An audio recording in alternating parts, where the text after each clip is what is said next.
thrilled to have this opportunity, and I'm especially thrilled to be here tonight with my friend and brother and client, Ian Manuel. And I just, Ian, before we even get started, I'm trying not to get too emotional, but I have to say, seeing you on this screen after where you've been, where we first met, seeing that beautiful pink background, because that was never a color they used in any of the Florida State prisons where you are. And I've even got my pink shirt on, so we're already in harmony. But I just have to say how extraordinary and wonderful it is that you have taken the time to document what you've been through, to tell this powerful story, and to allow people like the folks who are here tonight to learn more about what you've been through, what your experience, and what it means. I just want to start by asking, how are you doing, man? How are things going? It's intense.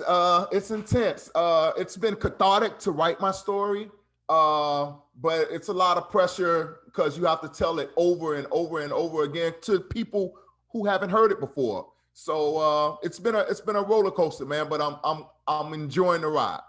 Good. Well, we're going to talk about some things tonight that maybe we haven't talked publicly about before, if that's okay with you. Okay. Most people need to understand the context that surrounded you when you were a little boy. So the prison population's been stable throughout most of the 20th century, about 200,000 people in jails and prisons. And then in the early 70s, all of the politicians start preaching what I call the politics of fear and anger. And they want to just put everybody in jail or prison. They say that people who are drug addicted and drug dependent are criminals, and we need to put them in jail and prison. They don't say that's a health problem that needs a healthcare response. And then they start saying that children should be put in jails and prisons. That whole super predator myth came about. And you were born in the midst of this when the prison population is going from about 300,000 in 1972 to 2.3 million today. And you were just kind of caught up in that. And I really don't think people can appreciate what it was like to be a 13-year-old boy thrown into this system, told you were going to die in prison. And I guess my first question is, when did it hit you? When did you begin to appreciate that you were in something so much more tragic, so much more overwhelming than you'd ever been before? What point in the process did that really start to hit you and begin to overwhelm you? Yeah, that's a great question because I've never been asked that like that before. I can honestly say it didn't register that they had sentenced me to die in prison until I was well into my late 20s, early 30s. It didn't register with my parents because I remember getting a letter from my mom that said something like, the 3 years mandatory that the judge gave you is over. Why aren't you home yet? Right? Or people would ask me, you're not doing good enough. Your behavior doesn't, it's when you're coming home, they didn't understand that no matter how good I was, that did not change my life sentence in prison. So it was much later in my 20s and my 30s before I began to reconcile that, hey, these people didn't sentence me to life. They sentenced me to death in prison. Mm-hmm. Yeah, it's so interesting to hear you talk about that. And that was something I also wanted you to talk about. You put in your book, and this was really powerful. And I thought it was so great that you talked about your life in Tampa before the crime, before the arrest, and the challenges that you were facing then. And I just would like for you to kind of talk to people about what your life was like as a child before this incident ever took place. Yeah, it's a long time ago. I'm getting old, right? I'm 44. But I'll do my best to remember. I had when I think of my childhood, the first thing that pops in my mind is my grandmother, because she gave me the type of unconditional love and care and concern that I wish all children had. And she was my protector. She was my guardian angel. I grew up in a place called Central Park Village. The Central Park I grew up in is a lot different than the Central Park that other guys, people in the artists might be familiar with. The only time we're running and jogging is when we're trying to get away from the police. much different than the Central Park in New York. I went to Catholic school for the first grade, second grade, and then half of third grade. You know, my grandmother seen something in me that she wanted to try to nurture and protect me, but I was in a hurry to get to public school and be with my regular friends. I got tired of wearing the strict blue uniform that you was required to wear in Catholic school. You know, I didn't understand why they was putting these ashes in the middle of my head when I was going to Catholic school. But I did, when I was going to Catholic school and go to Sunday service, they used to give these kids these little white disc thing to eat. And I wanted to eat one so bad just to see what it tastes like. And then when I went to my mother to ask her to go to church with me so I can have one of these things, because only the kids' parents who brought them to school or who went to church with them could have it, she told me, boy, that ain't nothing but some damn bread. If you want some bread, go in the kitchen and get it. You know, I'm like, you know, it was a complicated childhood. I lived a complicated childhood. You know, there was abuse. But one thing that stands out in my mind from that time, and it's an early age, is just my grandmother's unconditional love. It's so interesting to me to hear you say that, because I know how much your grandmother meant to you, and I know how she became an anchor for you, but you were surrounded by so much trauma and abuse, and your mother went to jail, and there was violence here, and family members going to jail and family members going to prison. And what's interesting to me about what you're saying is that, but what we hold on to is the love, right? That's the thing, the violence, the distress, the chaos, that's all happening around us, but that's not what's significant. What's significant is the love. And I'm just curious if you've ever thought about, if you could find the 13-year-old Ian a month before any of this stuff happens, if you could find him, what would you say to him? What would you try to persuade him to think about? That's a tough question. That's a difficult question, because I always say that, you know, my life was meant to be and unfold as it unfolded, and I wouldn't change a thing. Despite all the pain and suffering that I went through, it molded me into the person I am today. But if I could talk to that little 13-year-old child, I would tell him to slow down. Yeah. Don't be in a rush to grow up so fast. Enjoy these young, tender years, because once you're older, and you can't never get that fountain of youth back. Like Ponce de Leon, according to what they taught us in social studies class, was Ponce de Leon came to Florida looking for the fountain of youth, right? He never found it. And so when you get up in the 40s and the 50s, man, you just realize that, wow, man, I wish I'd have took my time and enjoyed my childhood more, because they stripped me of my childhood by casting me into prison at such a young age. I had to grow up fast, faster than I even wanted to. Yeah.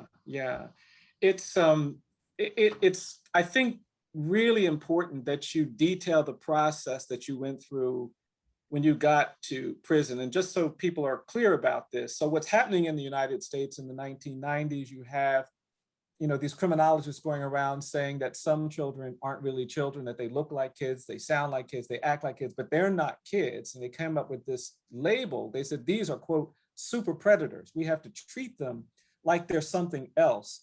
And what states start doing is lowering the minimum age for trying children as adults. They start putting kids in adult jails and prisons. Florida still has no minimum age for trying a child as an adult. And you and I have talked about this. I've represented 9 and 10-year-old kids down there who are facing adult prosecution. And when people hear about a 13-year-old going to court, they don't realize that when that child is prosecuted as an adult and sentenced as an adult, they send them to the adult prison.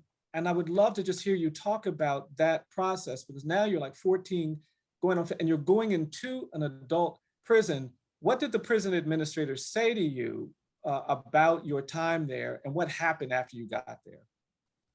So that's a great question. And first, I want to, say that law that you're talking about that's still on the books, I know it like the back of my hand. It says a child of any age that's indicted for a life or death felony shall be treated in every respect as if he were an adult. And there's no age limit on it. You could be 8, 9, 10, whatever, and they're gonna throw you away. Yeah. And can I just say this, Ian, because when we were arguing the case at the US Supreme Court, I remember the Supreme Court justice is asking the lawyer for the state of Florida, so you're saying it doesn't matter how young the child is. And they were like a child of 10. And the lawyer was like, yep, a child of 8. And the lawyer was like, yeah, and a child of 6. And the lawyer was like, yes, they can be prosecuted. I remember there was a gasp in the audience. And that was like almost, 10 years ago, but it's still the law. It's still the law. It's still the law. It's still the law. And it's something I'm working on, going to be working on changing. As long as I live, I want to change that law, and I want to change youth being placed in solitary confinement. Yeah. But to answer your question, when I first got to prison on my first day, they placed me in solitary confinement on my first day. And you might like, what did you do? I didn't do anything. I was born in 1977 and I went to prison in 1991. That's what I did. I was 14 years old and they required you to be like 18 to be placed in open population. I was so small, they didn't have any clothes to fit me, And so they placed me on a wing called K-Wing at the time. It was very a confinement setting. Ain't no other way to put it. It was a confinement setting. And they put me there at first. And then after I did my 3 weeks there, I was transferred to adult population. And once I was placed in the adult population, I was given most all the responsibilities of an adult. I say most, because I still couldn't buy cigarettes, right? I didn't smoke, but in prison, cigarettes are like commerce. They're what you use to trade. And so it's I was in unauthorized areas. I walk in the grass when I'm supposed to walk on the sidewalk. The officers would yell at me, I'd yell back. Typical teenage behavior, but I wasn't treated like a child, because if I was in society and I did that, they would put me, my mom would, ground me, take my phone away, or take my video games away. In prison, the only thing they had for me was confinement. So they placed me in confinement and I received excessive disciplinary reports. The next thing you know, they said I was a management problem and sentenced me to long-term solitary confinement at age 15. Yeah. Tell us about that. You're in a cell that's like what, the size of an elevator? What's in your cell? What's the daily routine? The daily routine is to fight off the monotony, the break out of the boredom. There's a bunk. If you're lucky and you have a mattress that they haven't stripped you of, you have clothes. You have your Bible. No matter what status you're on, they always let you have your Bible, your Quran, depending on what your religion is. You have a pencil, you have a pen or a piece of paper, a rubber pen, so you don't hurt yourself with it. And so for me, my daily routine was to write. I wrote. I set up like obstacle courses in my cell. What you mean? How can you set up an obstacle course in your cell? Well, I rewrite Tupac's poems. I rewrite Langston Hughes' poems. I rewrite Maya Angelou's Still I Rise. I challenge myself and tell myself, Ian, if you don't have what it takes, because I had these fantasies of getting out and being this big superstar, I was powerless, so I constantly dreamed of power. When you're stripped of the lowest degree of things, you want the opposite of what you have access to. And so I started rewriting these guys' poetry, and I started sharing them with my fellow prisoners. And the prisoners are tough. They are tougher than Simon Cowell or Sandman on Apollo. They're very, very tough.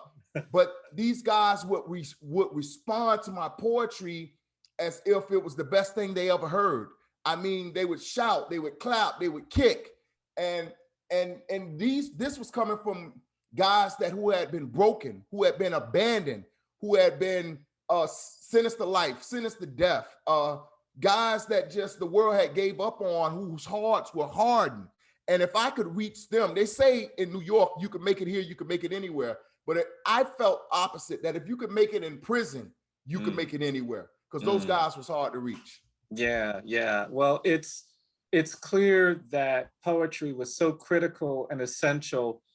And I actually think this would be an appropriate time for people to get some exposure to your, the first time you recited a poem for me, I was stunned, not only because it was smart and thoughtful, but it had beauty in it. It revealed these emotions that I thought were just so illuminating. I didn't feel like I was really seeing you until I heard those poems, and you would recite some on the phone and you would recite them.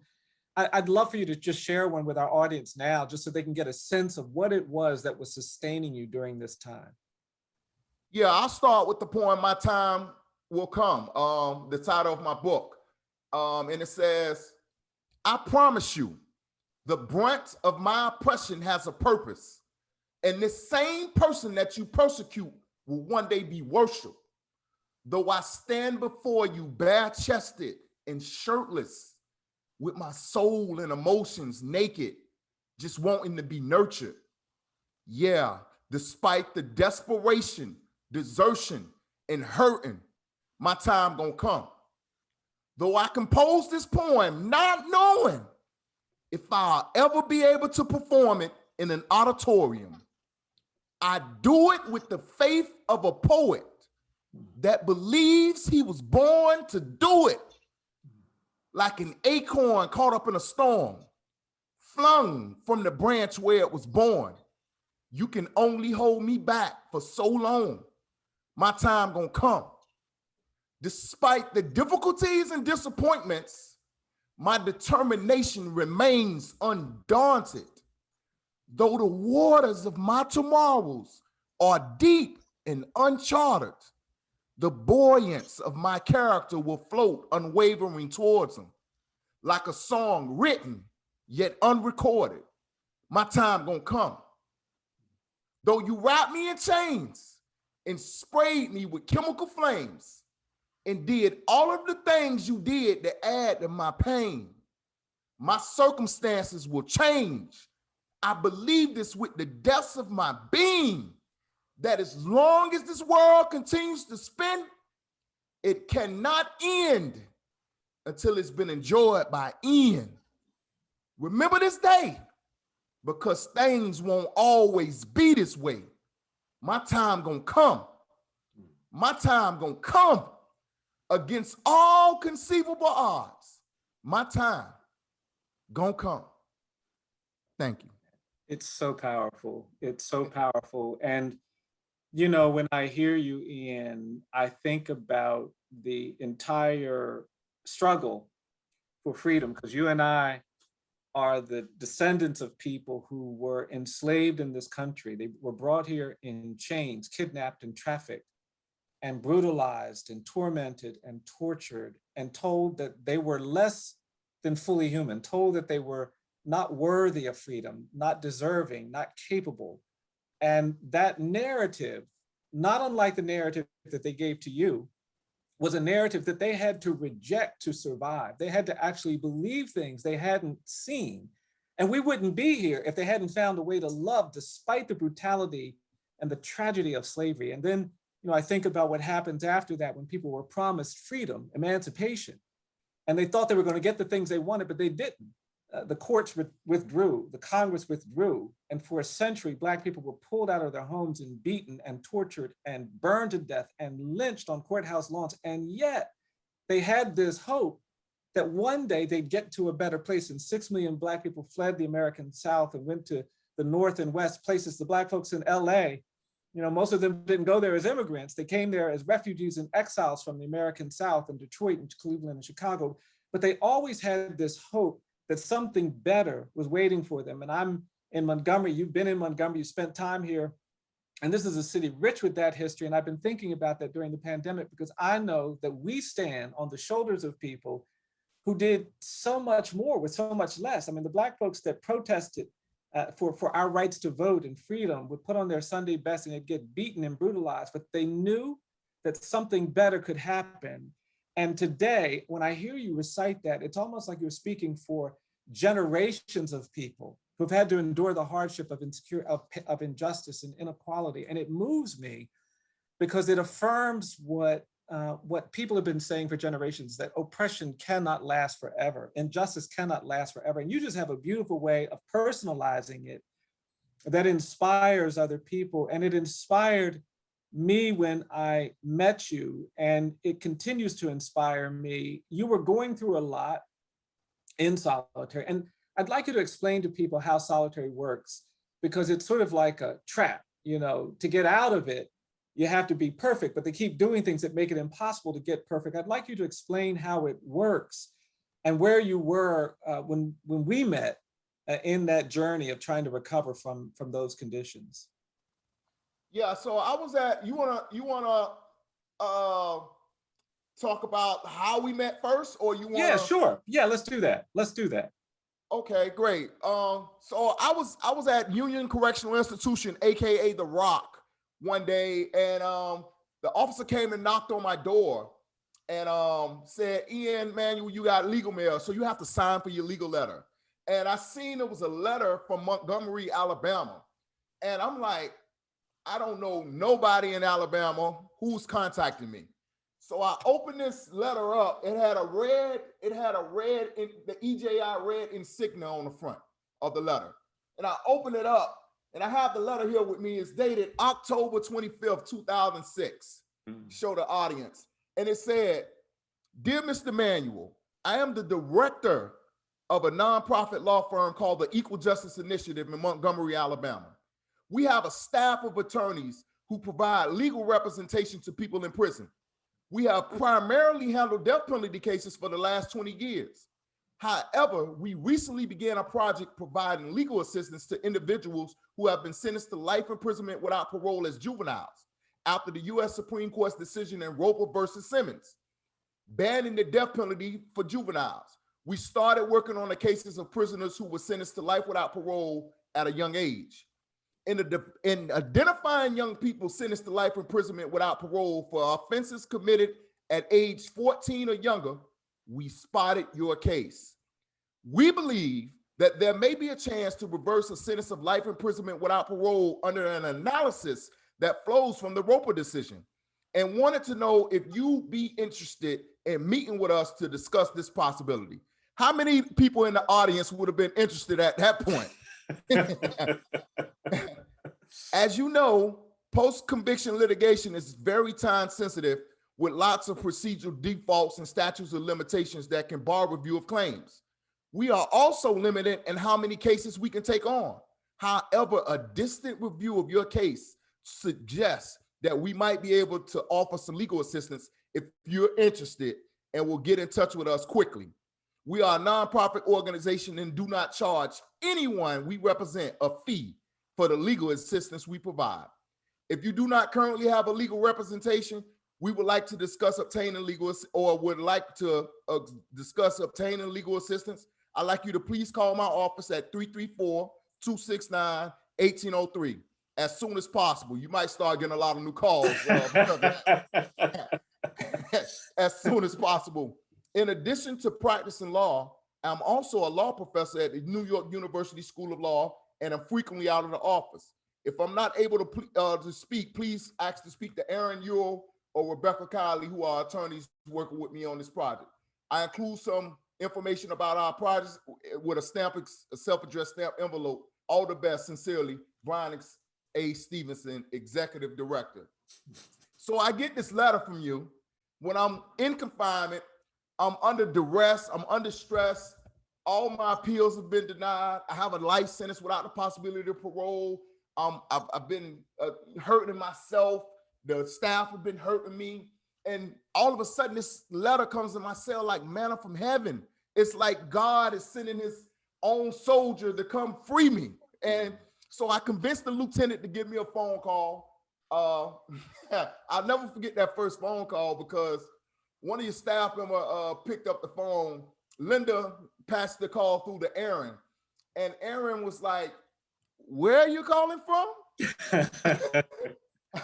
Because you was a small law firm at the time, and it was like, she was like, "We are a small law firm. We can't represent anybody in Florida." Like I said, "I'm telling you, I got a letter from the guy who says he's the executive director of EJI. She said, "What's the name on the letter?" I said, "Bryan Stevenson," and she patched me through to you. Yeah. And I'll never forget, it was jazz playing. It was Kareem Bailey Ray, Kareem. Yeah, I got it right that time. That's right. Kareem Bailey Ray was playing on the intercom, and we talked. And you gave me your word. You said that you would send 2 lawyers down to see me, and you sent Rachel Germany and Irene Joe down to see me, man. And you've been my lawyer ever since, man. And I'll be forever thankful for you rescuing me. Yeah, well, I can't tell you how excited and how honored I have been to work with somebody like you. And it was your spirit and the things you were dealing with. And you detail a lot of this in the book because, you know, it's not just the physical environment of solitude and isolation. It's also, you've got people who don't actually see you as fully human. They're interacting with you in ways that are abusive. And I'd like you to talk about that a little bit, because I just don't think people appreciate that being in solitary isn't just being isolated. And you've got all of these other human actors that are aggravating and making the conditions worse. What happened to you in that circumstance that aggravated your conditions? Well, you would have officers that would write false disciplinary reports. Okay, to explain, it takes 18 perfect months to be released out of solitary confinement. You have to do 6 months. So I want the audience to imagine an elevator with 3 levels. Level 1, level 2, floor 1, floor 2, floor 3.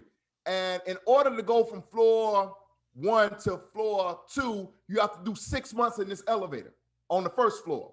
Yeah. Now, imagine living in this elevator and not causing any problems, but they come and they rattling in the cage. The officers, they are rattling the cage. You go out that elevator to go take a shower, and they find a magazine that someone's let you read that has their name on it and not your name on it, and they write you a disciplinary report. That's an additional 6 months on the first floor.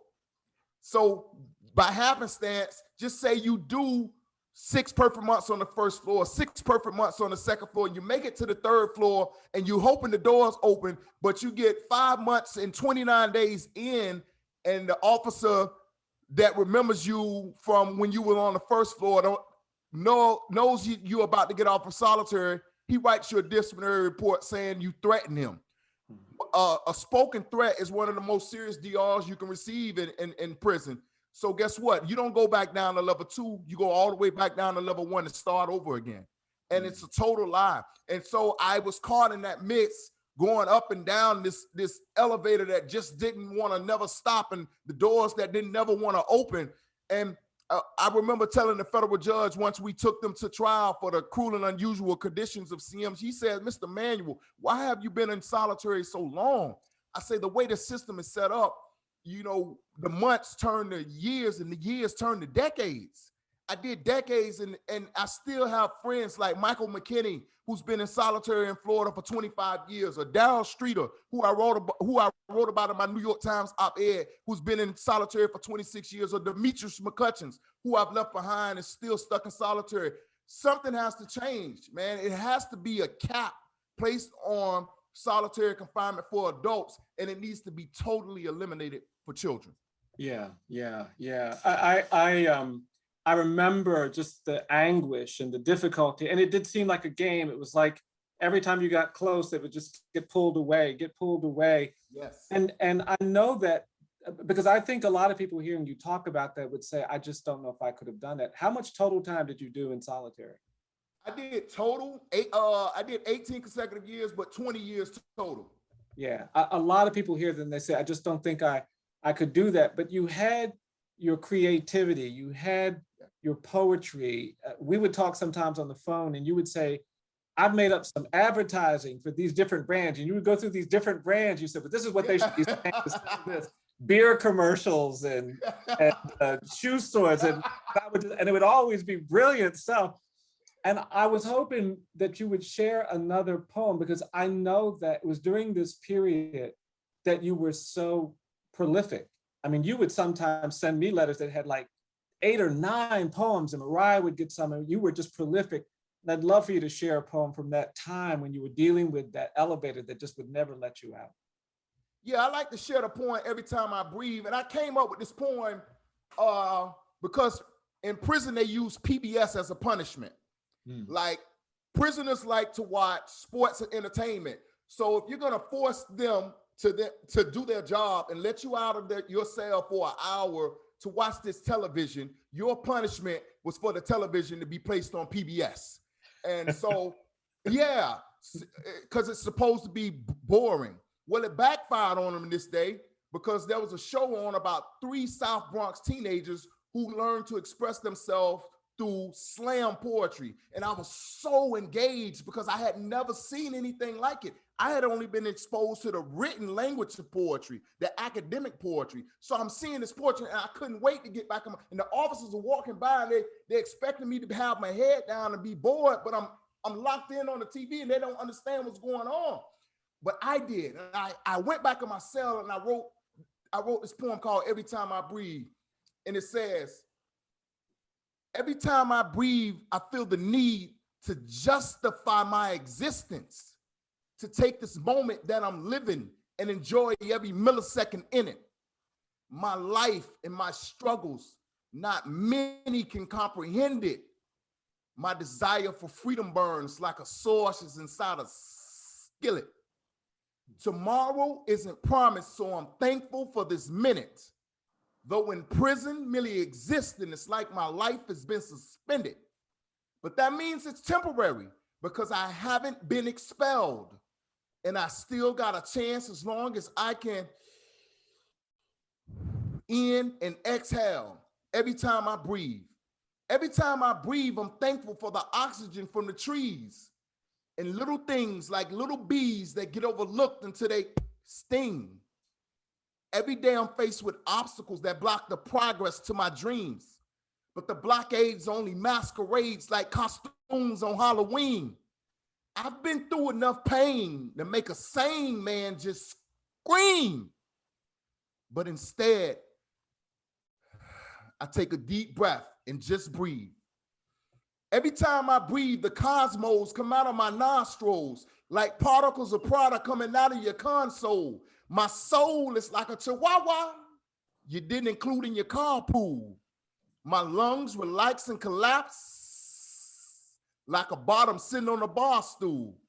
Every time I breathe, I become an intergalactic being, stepping out of character like a chiropractor, snapping peas. I prayed so many times, it's like I got arthritis in my knees, but I still get down and bow my head because I continue to believe that as long as I can breathe, God's gonna make a change. And my circumstances are only chances for me to glorify his name. You don't know me, homie, but there's odds I've already overcame. So if praying works, but hurts, then I can stand a little pain. I want to end this part by thanking God for bringing me to these heights. And I make a promise to always honor and cherish this breath of life. Every time I breathe, every time I breathe, every time I breathe. Woo. Yeah, man. Yeah. You know, what's so incredibly powerful to me is that, you know, your poetry speaks to lots of people in lots of situations. People who've never been to prison, people who've not gone through it, but you speak a kind of a universal love and a universal truth. And it's what hit me when I first heard your poem. You know, it wasn't poetry just for that space. It was poetry for the human experience, for the human struggle. And what I love about your book, which I'm just going to now just make sure that people understand, there is a book. If you haven't bought the book, you should buy the book, because not only do you hear Ian's powerful story, but you also get to read some of his extraordinary poetry. And when you read the poetry, you'll begin to understand that, you know, this is a poet speaking to the human experience, to the human struggle. And regardless if you have a similar story or situation or a very different one, it speaks to you. You've always thought outside the box a little bit. You've always been willing to kind of think through things and imagine things that other people don't. And you did something very outside the box after you'd been in prison, and you called the woman that you shot. And just so people understand, so Ian was encouraged by some older kids to try to do this robbery. He has a gun, completely overwhelmed by the situation. The people react. He ends up shooting a woman. It's non-lethal, but she gets shot in the face. She recovers. He's charged with attempted murder in addition to armed robbery, and that's a whole nother thing. He's sentenced to life without parole.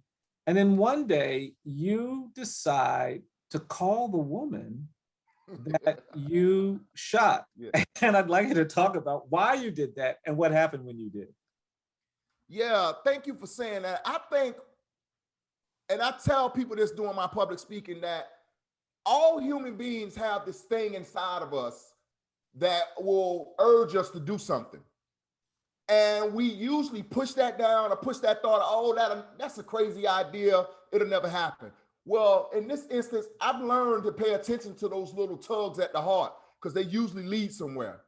And I was sitting down, my lawyer at the time, a guy by the name of Bryan Gonzalez, a different Bryan, had sent me all of my legal work and basically told me that we had each reached the end of the road. There was nothing more we could do. And I sat there going through all the paperwork he had sent me, and I noticed that in there was the police report with Debbie's name, address, and phone number. Mm-hmm. And I just got something said, Ian, call Debbie. And in my childlike imagination, something was saying, pretend to be the detective, pretend to be the arresting officer that arrested you, and maybe she'll accept the call. But then something said, Ian, that if you want this to work, you have to tell the truth. So I went out into the compound and I picked up the phone, and back then you could call the live operator by pressing 0. Just pressing 0 and you get a live operator. And the operator came on and I said, could you dial this number and say, collect call from Ian? Well, the telephone rang for a few rings, and then a lady picked up on the other line and said, can you ask him his last name? And so I had to say it. I said, Manuel. And she said, yeah, yes, I accept. And so we had this conversation. I don't remember everything that was said, but I do remember the first thing I said. I said, Miss Bakery, I'd like to wish you and your family a Merry Christmas, because it was Christmas time, 1991. I'd like to wish you and your family a Merry Christmas, and I'd like to apologize for shooting you in the face. And then Debbie asked me something that no 14-year-old should ever have to answer. She said, Ian, why did you shoot me? And I just remember saying, it was a mistake. It all happened so fast. And so we talked, and then the 15 minutes was up, and I asked, could I call back? And she said, yes. And I called her back, and I don't remember much from that second conversation except me asking her, could I write her? Because I felt like I wanted to have a connection with this lady, because my grandmother didn't raise me to hurt people. And I called her, I wrote her, and that's how our correspondence started. And we corresponded off and on for about 7 or 8 years until her family and her friends got on her head. She had to resist people calling her crazy. Like, this guy tried to kill you. What are you doing? But she continued to come to court, show up in court. Every time I had a resentencing hearing to show her support, she would sit behind the defense and not the state. She would go on the shows like the Today Show and say, this sentence is cruel and unusual. She'd go in the New York Times and say, had he been a blonde hair, blue-eyed white kid, he would have not received a life sentence. And that took courage for her to do.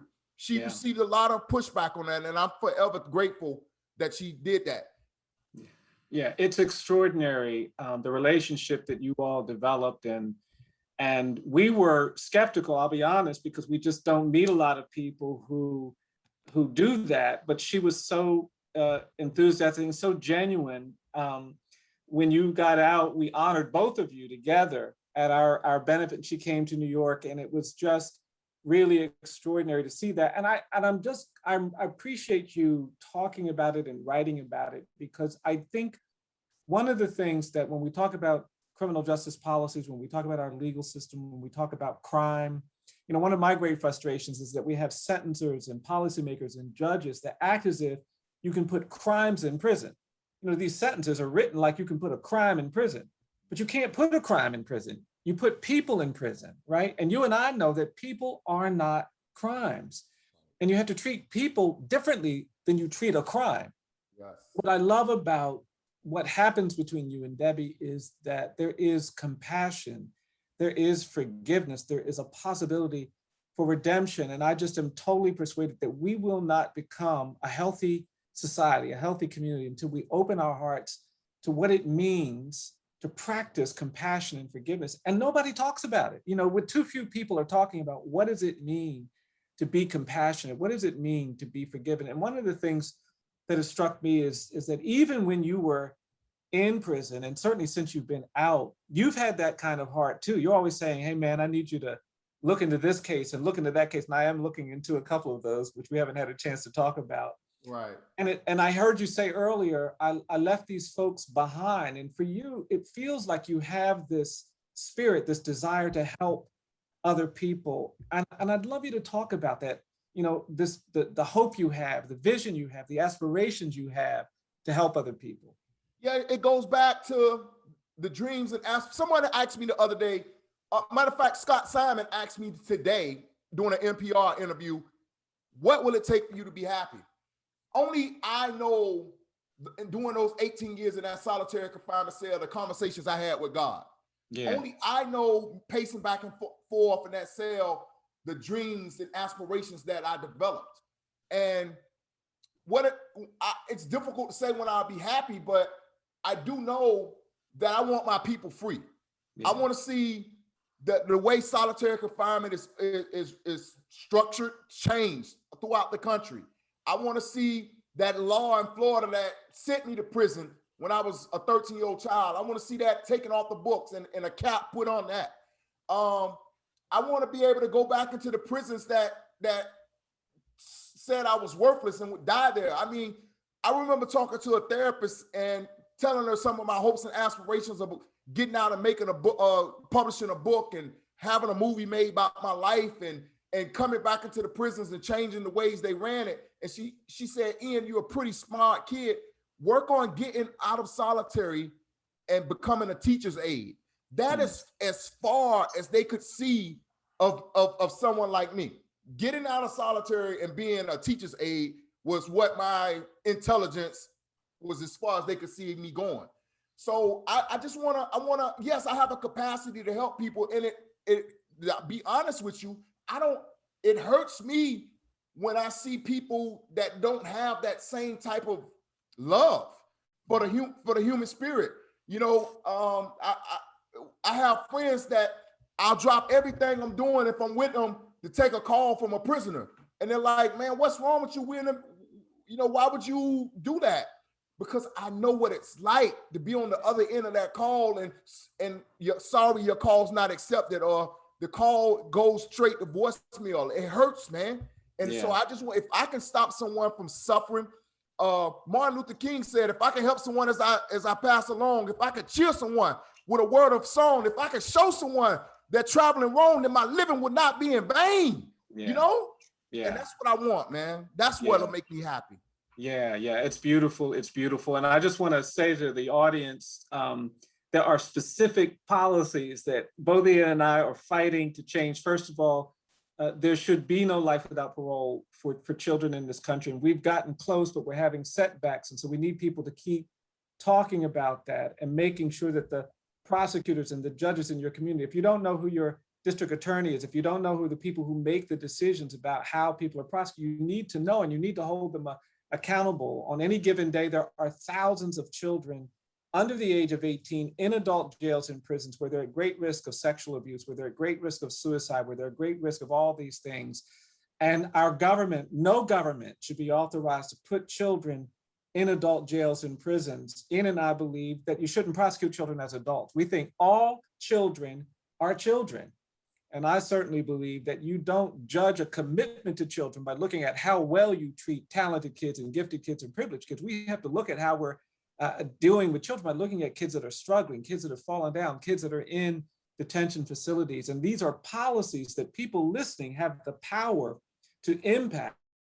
And I just want to encourage everybody to get educated about this topic and to begin to advocate this punitive approach that we see in schools and in jails, and it's what's created the conditions that so many of Ian's friends are still dealing with, and what he dealt with all of those years. You described your release, and I remember getting a call, like it was an hour by hour. I was like, well, are you all out of the court yet? And they were like, no. And I said, well, call me back. And are y'all in this place? And no. And you came to Montgomery. I'd like you to talk about that, because after all of that time, I just would love to hear you reflect on what it was like to finally get to the point where you could hold on to the freedom that you'd been writing about, dreaming about for so long. Yeah, man. It was like man, it was like it was something so touching, man. Like, you don't know what it's like to run a race and finally get to the finish line, man. Like to break that tape of freedom, man. And yeah, it was like, man, I can't, it's indescribable, man. It's something that you have to go through yourself to finally realize, but because it was setback after setback, but to finally realize. Then I came to Montgomery because all my family had died in Florida. There was no one for me to go home to. And I came to Montgomery for the reentry program that you guys, great reentry program you guys have set up in Alabama. And I had to get used to things like crossing the streets again. Like, I was terrified of the oncoming cars. I had difficulty at first finding housing because they don't want to rent to a convicted felon. But I ended up with some great landlords who named Cindy and Robert Thornhill, who did rent to me. And I'll be forever grateful for that. And we developed a friendship. She became like a extended family to me, my landlord driving me to do my laundry or driving me to get my groceries. And then the lawyers that, went to law school for law, they are teaching me how to cook. I still don't know how to cook, by the way, but they sure tried. They sure tried. Or me trying to learn how to drive a car, which I'm still trying to learn. I'm in New York, really don't need it yet. But the reentry process is a struggle, man. And I think that might be one of my strong suits that I work on too, because reentry is a difficult process, and it's not something that is just over. Like, it's because it's a rebirth. It's not like a time limit on it. You know what I'm saying? People might think after 6 months or a year, he's fine. But actually, I might be 19 because I've been out 5 years, right? I might be 19 mentally and emotionally. Physically, I'm a 44-year-old man, but I'm still developing me as I learn this new life that I've re-entered the world, Yeah, well, I do know, and I hope people appreciate what you're saying, because you're absolutely right. You can't go through what you've been through and just kind of brush it off, right? It's a struggle. And then, like you said, you stepped into a completely different world, 2016, than the world you left in 1990. And all of those things that happened in between, people assume, oh, he should know how to do that, and he should know how to do that. And I remember just kind of using computers and all of that kind of stuff. Yeah. I want to say this to you, Ian, because I know our time is running short. You've done beautifully. You've done so beautifully, and you make me so proud. I'm trying not to cry in front of all these people, but you do. Right. Thank you, man. Thank you, brother. Make me so proud. And I just think the only way we can end this conversation is by having you end it with another poem. But I just can't, I tell people all the time, I'm just so proud of you and so inspired by you. And I can't wait to see you. This pandemic has been a challenge for everybody. But I want to encourage you, hang in there. This is a tough process. You have to do all these interviews and all that, but you're doing great. You're doing amazing. And people are reacting in such a beautiful way. And I love you. And it's always a thrill to spend time talking with you. But I think we should end the night with the thing that makes your book so extraordinary, and that's your writing, these beautiful, beautiful poems. So if you would, End us tonight with one more poem, please. I'll end it with the poem that you put in your book, Just Mercy. I still remember you writing me, asking me for permission to include Uncried Tears in your book when I was still in solitary. And I couldn't believe you was asking me for permission when you had took my case for free. But I was so grateful because you said, Ian, now you will be a published poet, and it'll be easier for me to present you as such when I try to get some of your work in published now. And so I'll end it with Uncried Tears. It says, imagine teardrops left uncried from pain trapped inside, waiting to escape through the windows of your eyes. Why won't you let us out? The tears question the conscience. Relinquish your fears and doubts and heal yourself in the process. The conscience told the tears, I know you really want me to cry, but in releasing you from bondage and gaining your freedom, you die. The tears gave it some thought before giving the conscience an answer. If crying brings you to triumph, then dying's not such a disaster. Uncried Tears. And we'll end on that. Ladies and gentlemen, Ian Manuel, his book is My Time Will Come, a memoir of crime, punishment, hope, and redemption. Buy it. Thank you, Ian. Thank you all. Always a thrill to be with my friend Ian Manuel. Good night, everybody. This has been such a thrill. Have a wonderful, wonderful evening.